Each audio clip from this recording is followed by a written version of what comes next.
Bigyan natin ng masigabong palakpakan si Almondric Flores, a.k.a. Riclas.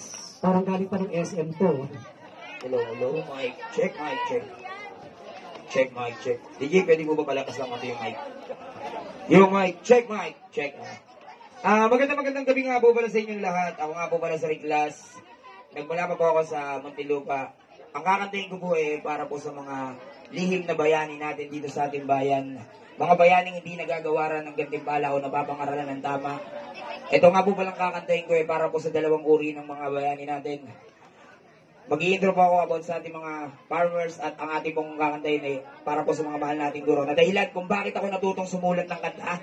Sila yung dahilan kung bakit ko naisulat yung aking pangalan. Kung paano ako natutong bumasa at bumilang. At ito pong kakantahin ko alay ko po sa mga kabataan dito. Sana ma-appreciate nyo kung ano yung halaga ng mga mahal nating guro. Kasi kung hindi dahil sa kanila, hindi naman tayo talaga matututong lahat at walang rap contest ngayong gabi kasi wala kami may sulat ng kanta, hindi kami tinuruan magsulat. Pero bago ko po simulan, sasabihin ko lang na para po sa mga magsasaka natin ay mababa ang tingin ng karamihan. At minsan ay walang nangarap na sila'y tularan. Masakit man tanggapin pero yun ang katotohanan. May bayani dito sa bansa na walang karangalan. Sila yung nagtanim, tayo yung kakain. Kinabukasan natin ay lagi nilang pasanin. Bawat patak ng pawis nila ay para sa atin upang meron tayong bigas, prutas, gulay tayong makain. Ngunit lupaing taniman nila ay paubos na dahilan ng pagbaba ng ating ekonomiya dahil konti ang produkto natin sa merkado. Kaya sa dolyar di natin maitapat ang piso. Panawagan sa gobyerno kayo sana'y umalma. Bigyan natin ng pondo ang mga magsasaka. Huwag natin pagkaila ang para sa kanila dahil sila yung lihim na bayani dito sa bansa. Pagkat hindi alintana kung bilad sa initan, mabasamang pawisan sa pagbuhos ng ulan, patuloy pa rin nga hakbang ang paa sa putikan. Walang pakialam kahit ang kamay ay madumihan. Ganyan kung magsakripisyo ang mga magsasaka kahit na ang kapalit nito ay mumunting barya. Patuloy na itatanim yung binhi upang mamunga ng saganan na iahon ng lubog na ekonomiya ng bayan ng Pilipinas. DJ, pakiplay mo na po yung beat na yan para po sa mahal nating guro. Yeah. Ako nga po pala ulit sa Riclas.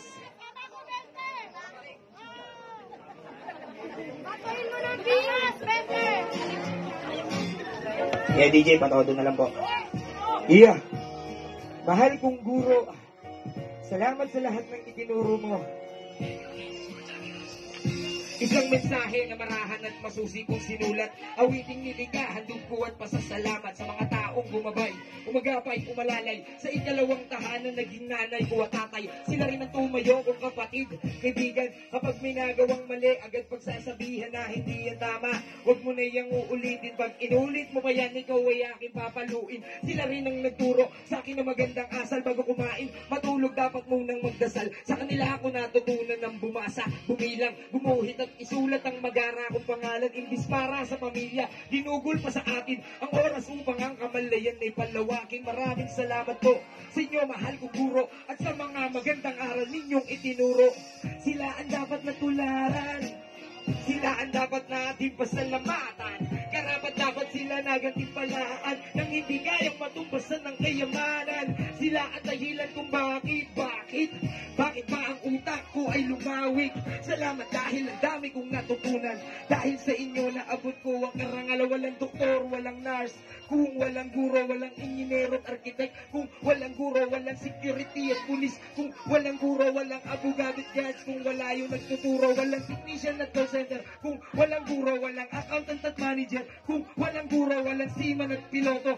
Kung walang guro, walang sundalo at guro. Nang muli pang magtuturo, sila ang dapat tularan. Taong dapat gawaran ng gantimpalang di matutubasan ng kayamanan dito sa ating mundo. Dahil sa kanilang sakripisyo upang palawakin ang kamalayan ng bawat tao. Imbis para sa pamilya, ginugol pa sa atin ang oras upang ang kamalayan ay palawakin. Maraming salamat po sa inyo, mahal kong guro, at sa mga magandang aral ninyong itinuro. Gusto ko lang silang pasalamatan kasi nung panahon nag-aaral ako, nasayang ko yung oras na ginugol nila para sa akin. Kaya gusto kong sabihin sa mga kabataan dito, huwag niyong pagkaksayahan. Huwag niyong sayangin yung oras na yon. Kasi yung ginugugol nila, hindi para sa kanila yon. Para sa atin yon. Oo, may kinikita sila, pero hindi sapat.